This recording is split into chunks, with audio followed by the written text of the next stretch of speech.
How to restore a backup in cPanel. Log in into your cPanel account, you will be on this page.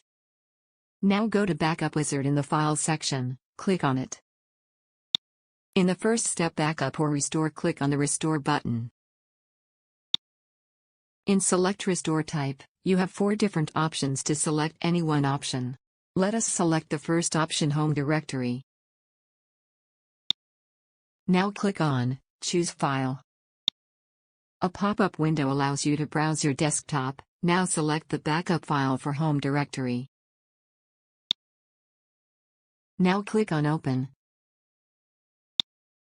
The name of the selected backup file appears above the Upload button. Click on the Upload button. That's it, we have successfully restored the backup of Home Directory in cPanel. Thank you for watching.